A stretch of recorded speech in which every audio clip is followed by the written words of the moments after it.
আসসালামু আলাইকুম রহমতুল্লাহি বরকাতু। রমাদান মোবারক। সামনে আমাদের রমজান আসতেছে। আমরা সবাই মুসলমান যারা তারা সবাই জানি। তো এর ভিতরে দেখা যায় আমাদের ভিতরে অনেক ভুল ত্রুটি থাকে।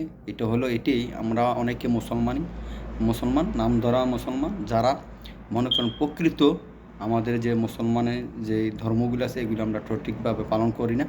তো তাদের উদ্দেশ্যে আমি কথাগুলো বলবো। আপনারা দেখেন, অতীতে যা করছেন আর না করছেন সব ভুলে যান। এখন একটা সময় আছে, মানুষ কখন কি হয়ে যায় কেউ বলতে পারে না।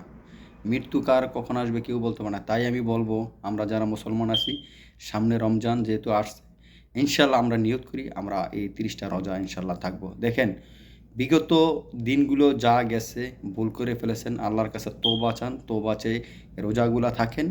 ও রোজাগুলা থেকে আল্লাহর কাছে ক্ষমা প্রার্থী নেন যে আল্লাহ, আমি যা করেছি অতীতে সব আমি ভুলে যেতে চাই, সামনের দিনগুলো আমার জন্য ভালো আসে, সেই চিন্তা ভাবনা নিয়ে রোজাগুলা থাকবেন। আর যারা অসুস্থ থাকেন, শারীরিক মানসিক যারা সমস্যা আছে, ইনশাল্লাহ রোজা থাকলে কোনো সমস্যা হয় না। আপনি যদি নিয়ত 100% যদি সঠিক থাকে, তাহলে আপনার রোজা রহমত করেন মালিক কে? আল্লাহ।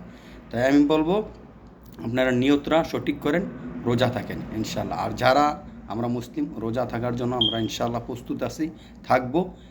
তাদেরকে আমি বলবো, এই ভিডিওটা আপনারা লাইক, কমেন্ট ও শেয়ার করে দিবেন অন্যদেরকে দেখার জন্য। আমার রিকোয়েস্ট থাকবে, আমরা মুসলমান যারা আমরা এই রোজাগুলো থাকবো ইনশাআল্লাহ।